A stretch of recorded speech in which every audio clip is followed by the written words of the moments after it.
मैं आज आपके सामने देशभक्त उत्तम सिंह का किस्सा सुनाना चाहती हूँ, जिसने कि अपनी माँ के कहने पर अपने पिता तथा अपने देशवासियों का बदला लेने के लिए इंग्लैंड के अंदर जाकर, लंदन के अंदर जाकर उसी की सभा में जनरल डायर को मारा था। मैं वो किस्सा आज आपके सामने सुनाना चाहती हूँ। कृपा करके पसंद आ जाए तो मेरे चैनल को सब्सक्राइब तथा लाइक अवश्य करना तथा मेरे मनोबल को बढ़ाना। अब सुनिए उत्तम सिंह के बारे में जो कुछ भी मैं जानती हूँ, उसे मैं आप लोगों को सुनाना चाहती हूँ। मैं भी चाहती हूँ कि आप भी अपने बच्चों को ऐसे देशभक्तों की कथा सुनाएं, ताकि उनमें देशभक्ति का जज्बा बना रहे। सुनिए उत्तम सिंह की कथा। 13 अप्रैल 1919 का दिन था। जलियांवाला बाग के अंदर बहुत सी पब्लिक इकट्ठी हुई थी, क्योंकि सभी आज़ादी के दीवाने थे, आज़ादी प्राप्त करना चाहते थे। आज़ादी के दीवानों ने वहाँ आज़ादी के बारे में भाषण देना था, लेकिन कुछ गद्दारों ने ये सूचना जनरल डायर को दे दी। जलियांवाला बाग के अंदर लाखों की संख्या में लोग चले गए और जो ही भाषण शुरू हुआ, जनरल डायर ने जलियांवाला बाग के गेट बंद करवा दिए और चारों तरफ से गोला बारूद से हमला करवा दिया। उसमें कुछ लोग तो कुओं में कूद गए, कुछ लोग एक दूसरे के इतनी भीड़ लग गई कि उसी से मर गए, कुछ अंग्रेजों की गोलियों से मर गए, कुछ गोला बारूद से मर गए। ऐसा मंजर था कि देखने वालों की आंखों में खून उतर आए और ये सोचे कि हम किस तरह से अपने देश को आज़ाद कराएं और इनका कैसे बदला लें। उसी बाग में उत्तम सिंह का पिता भी गया हुआ था। उत्तम सिंह की माँ 2 साल के उत्तम सिंह को गोद में लेकर लाशों के बीच में अपने पति को ढूंढ रही थी, तलाश रही थी। उत्तम सिंह सारा माजरा देख रहा था कि ये क्या हो रहा है। उत्तम सिंह सोचता था कि इतनी लाशें कैसे हुई, क्या हुआ। उत्तम सिंह की मां ने उसी दिन अपने बेटे के सिर पे हाथ रख के कसम खाई कि यदि मैं जिंदा रही और मेरा बेटा मेरी शिक्षा पर चला, तो मैं जनरल डायर से अपने देशवासियों का बदला, अपने पति का, अपने सुहाग का, अपने बेटों का बदला, अपने भाइयों का बदला, अपने बुजुर्गों का बदला अवश्य लेने के लिए प्रेरित करूंगी। उत्तम सिंह को इतना अच्छा बनाऊंगी, इतना अच्छा देशभक्त बनाऊंगी कि वो 7 समुंदर पार जाके भी अपने देशवासियों का और अपने पिता का बदला ले सके। अब विधवा हो चुकी थी, कमाई का कोई जरिया नहीं था। एक छोटे से कमरे में किराए पर रहती, लोगों के घरों में काम करती और ऊधम सिंह की पढ़ाई पर ध्यान देती। जब भी समय मिलता ऊधम सिंह को आज़ादी के दीवानों के बारे में बताती तथा बलिदान का महत्व बताती और हमेशा देशभक्ति की भावना ऊधम सिंह के अंदर भरती रहती। ऊधम सिंह पढ़ाई में बहुत ही अव्वल दर्जे का था, बहुत अच्छा था।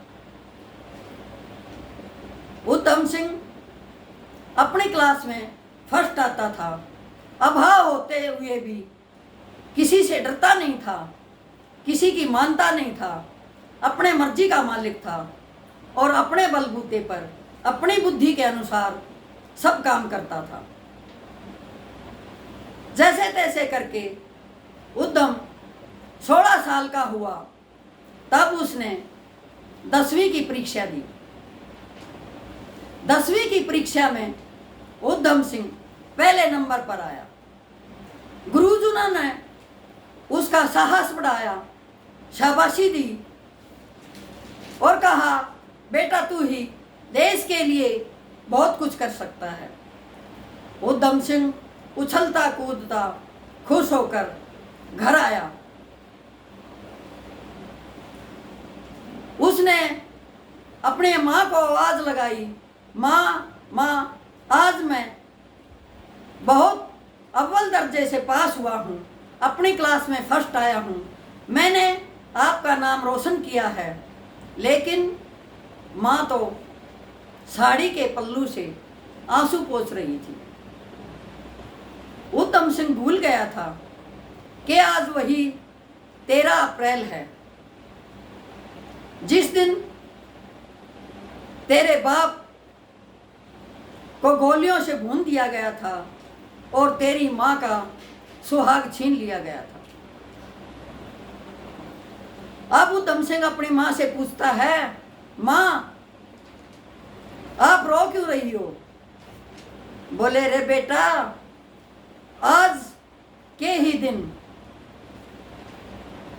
जनरल डायर ने तेरे बाप को मौत के घाट उतारा था, तेरे देशवासियों को गोलियों से भून दिया था, इतना अन्याय किया था कि मैं तो चाहती हूँ कि कुछ भी कर, लेकिन जनरल डायर से बदला ले। अब ऊधम सिंह जवान हो चुका था। उसने कहा, माँ वो मिलेगा कहाँ? बोली, बेटा वो तो 7 समुंदर पार लंदन के अंदर जा चुका है, इंग्लैंड के अंदर है अब वो। बोला, माँ मैं कैसे जाऊँगा? अब माँ कहती है, बेटा मुझे नहीं पता, तू कैसे जाएगा, क्या करेगा, क्या नहीं करेगा, वो तुझे देखना है। यदि मेरा बेटा है और मेरे दूध की लाज रखना चाहता है तो अपने देशवासियों का और अपने पिता का बदला अवश्य ले। अब ऊधम सिंह कहता है, रीमा मैं एक ही तो बेटा हूँ तेरा, तू मुझे मौत के मुंह में क्यों धकेल रही है? अब उसकी माँ को गुस्सा आ जाता है और माँ कहती है कि मुझे नहीं पता था कि मेरा दूध इतना कायर है। यदि मुझे ऐसा पता होता तो तेरे बाप के साथ ही तुझे चिता में फेंक देती और मैं सोचती कि तेरे बाप के साथ मेरा बेटा भी चला गया। मुझे नहीं पता था कि मैंने ऐसे कायर पुत्र को जन्म दिया है। अब ऊधम सिंह बोलता है, माँ मैं तेरा बदला अवश्य लूँगा, मैंने तो तेरा मन लिया था कि तेरा मन क्या कहता है, तू विचलित होती है या नहीं है। लेकिन ऊधम सिंह की माँ एक असली छतरानी थी, एक असली ओ माँ थी, जिसने कि अपने बेटे को बलिदान करके अपने देश का नाम रोशन करवा लिया। अब ऊधम सिंह सोचता है कि मैं मर जाऊंगा तो तू क्या करेगी? बोली बेटा उस दिन मैं सब घरों में मिठाई बांटूंगी कि मेरे बेटे ने मेरे देशवासियों का, अपने पिता का बदला 7 समुंदर पार जाके लिया है। अब उधम सिंह घर से चला जाता है और एक ठेकेदार था, उसका नाम था नमूद्रीपाल, अंग्रेज ठेकेदार था। उसने जाके उसके पैर पकड़े और कहने लगा कि ठेकेदार साहब मुझे नौकरी दे दो, आप जो कहोगे मैं वही काम करूँगा, क्योंकि मैं इस हिंदुस्तान की बातों से तंग आ चुका हूँ और मैं आप लोगों के साथ रहना चाहता हूँ और आपके द्वारा आपके ही तौर तरीके सीखना चाहता हूँ, अंग्रेजी सीखना चाहता हूँ, अंग्रेजी बोलना सीखना चाहता हूँ और आपके ही तौर तरीकों से जीना चाहता हूँ। अब नमूद्रीपाल तो चाहता ही ये था कि हिंदू हमारी तरफ आएं और हमारा सम्मान करें और हमारा यहाँ राज्याभिषेक करने में मदद करें, क्योंकि उनका तो काम ही एक था, फूट डालो राज करो। अब उधम सिंह को अपने पास रख लेता है ठेकेदार। उधम सिंह उसका हर एक कहा मानता है, बाप की तरह इज्जत देता है और कहता है कि मैं तो पादरी बनना चाहता हूँ। नमूद्रीपाल कहता है पादरी बनने के लिए यहाँ कोई ऐसा स्कूल नहीं है जो तुझे पादरी बना सके, वो तो इंग्लैंड में ही है, वहीं जाके आपको शिक्षा ग्रहण करनी पड़ेगी और वहीं से पादरी की पढ़ाई होती है, वो पढ़ाई करनी पड़ेगी, फिर तू पादरी बन सकेगा। अब वो उसे मनाता है, ठेकेदार से विनती करता है कि आप मेरे बाप समान हो, मैं आपको पिता के बराबर मानता हूँ, आप कोई ऐसा जुगाड़ कीजिए कि मैं तुम्हारे देश में जा सकूं और वहाँ शिक्षा ग्रहण कर सकूं। अब क्या था, ठेकेदार ने कहा मैं सिर्फ इतना कर सकता हूँ कि तुझे समुद्री जहाज में बैठा दूंगा, वहाँ जाके तू मेरे देश उतर जाना, उसके बाद मैं तेरी हेल्प नहीं कर पाऊंगा, जैसा तू चाहे वैसा कर लेना, लेकिन यदि वहाँ पढ़ाई करेगा उसके बाद मैं तेरी कुछ सहायता कर दूंगा। अब उधम सिंह पानी के जहाज में बैठ जाता है और इंग्लैंड पहुंच जाता है। अब उसके पास न रहने के लिए ठिकाना था, न कोई घर बार था, न कोई खाने पीने का सामान था। थोड़े बहुत पैसे थे, उनसे खाना खा लिया, जाके बगीचे में टहलने लगा, वहीं कहीं किसी भी जगह धर्मशाला में सो गया, ऐसे ही समय बिताने लगा। एक दिन उधम सिंह बगीचे में टहल रहा था, वहीं पर लड़कियों का कॉलेज था, लड़कियों की छुट्टी हुई थी और वो आपस में मस्ती करती हुई, बातें करती हुई चली जा रही थी। उनमें से एक लड़की ने शरारत सूझी और जो ही नहर के किनारे से गुजरने लगी, अपनी सहेली को हंसते हंसते धक्का लग गया और वो सहेली उस नहर में गिर गई। अब उधम सिंह ने क्या था, अंग्रेज लोग वहां खड़े होकर देख रहे थे, लेकिन उधम सिंह ने आओ देखा न ताओ, नदी में छलांग लगा दी और जो कॉलेज की लड़की थी उसका नाम हिरण था और हिरण को पानी में से निकालकर बाहर ले आया और जैसे कि हिंदुस्तान में प्रथा है कि आदमी को यदि पानी में डूब जाए तो औंधे मुंह करके पानी निकालते हैं, वही प्रक्रिया अपनाई और लड़की को सांस आ गया, लड़की बच गई। अब उधम सिंह का धन्यवाद कर रही थी। धन्यवाद करके चलने लगी। उसकी सहेली ने कहा, ए हिरण, इतना सुंदर नौजवान है, तूने सिर्फ इसका धन्यवाद ही किया, तू इससे दोस्ती कर ले और ये तो तेरे लिए, तेरी रक्षा के लिए बहुत ही अच्छा इंसान है, इतना सुंदर नौजवान है, यहाँ तो ऐसा नौजवान कोई भी नहीं है। ऐसी बात सहेली की सुनकर हिरण वापस आती है और उधम सिंह से कहती है कि क्या आप मेरे साथ दोस्ती करोगे। उधम सिंह का चेहरा तमतमा जाता है, लाल हो जाता है।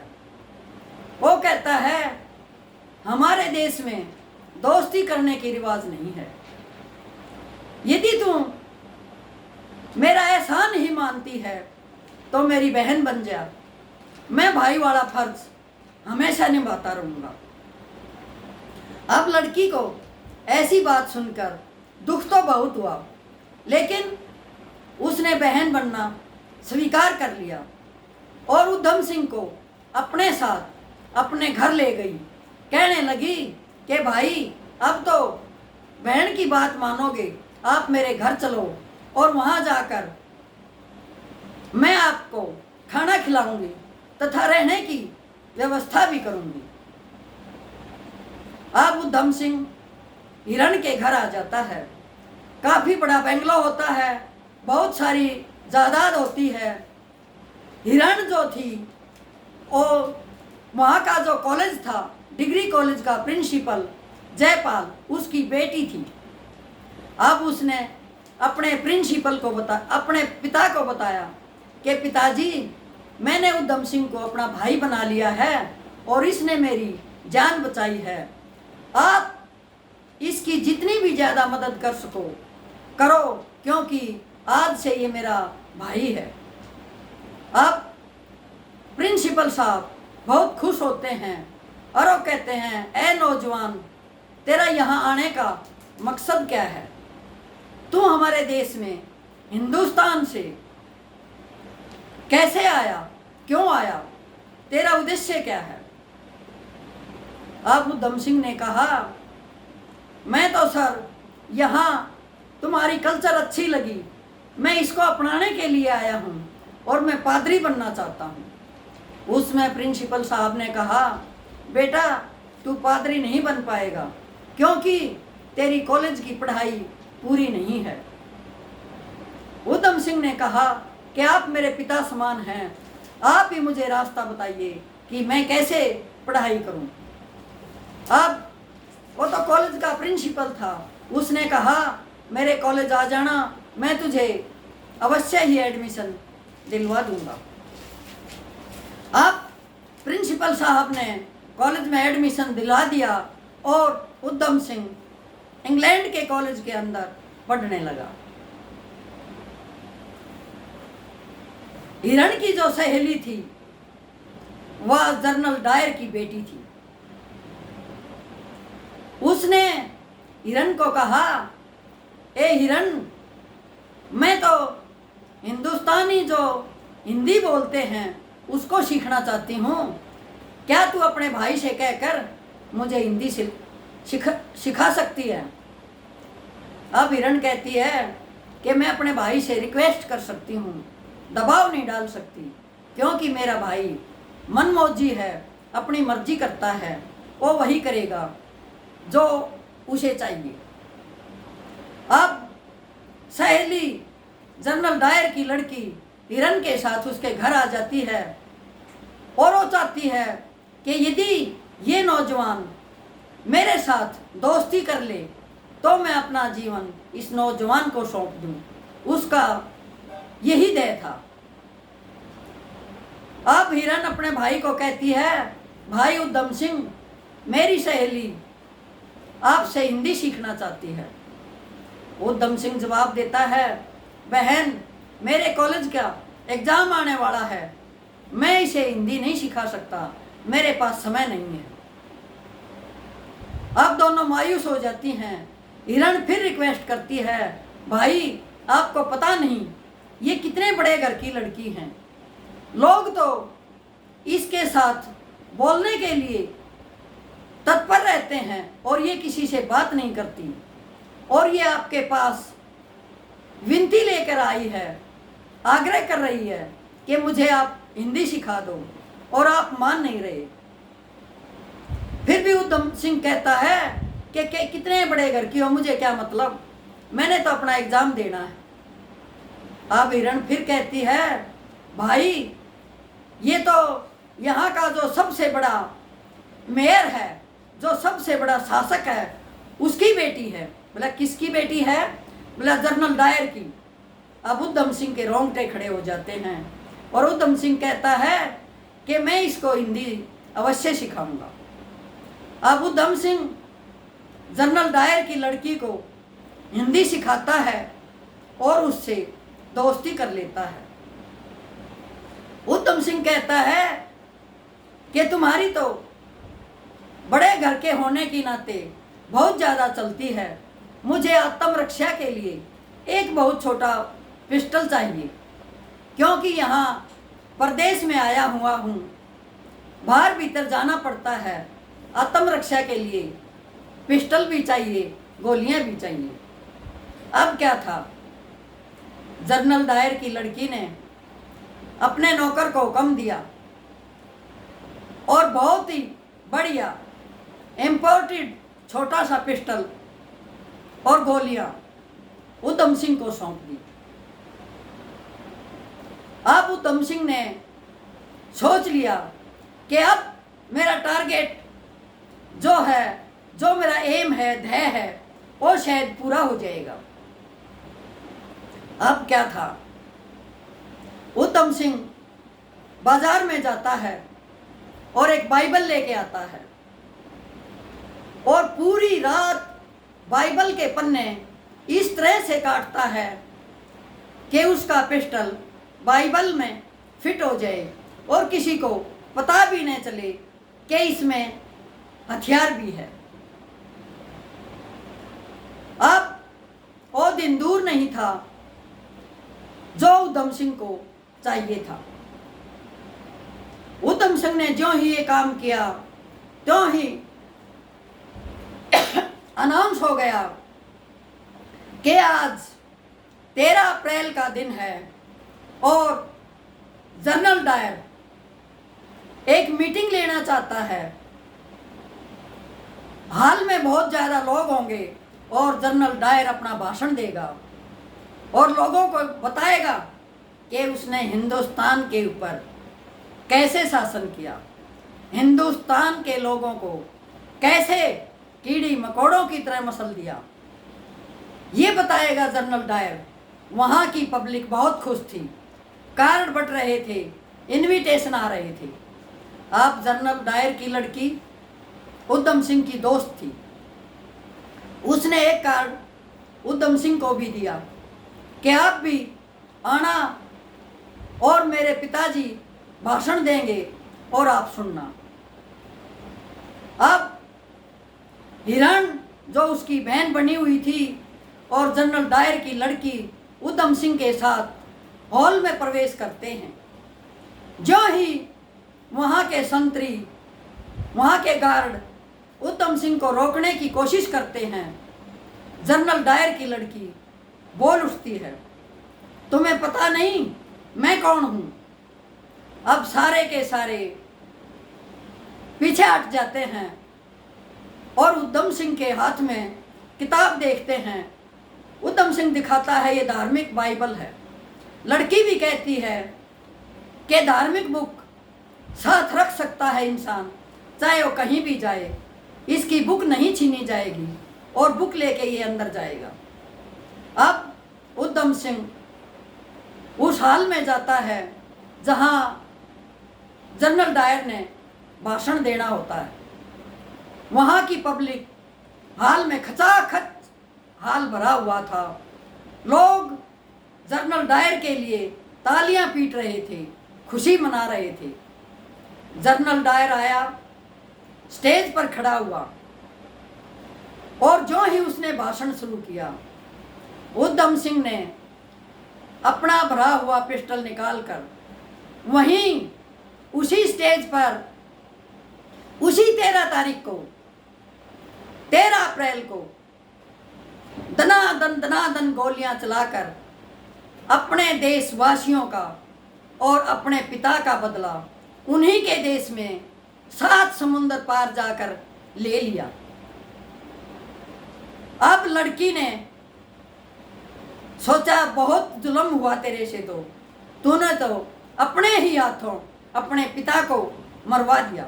लेकिन जो होना था हो चुका था, फिर क्या हो सकता था। उधम सिंह को वहाँ की पब्लिक, वहाँ की पुलिस पकड़ लेती है और फांसी के तख्ते को पर चढ़ा देती है, उसे मौत के घाट उतार दिया जाता है।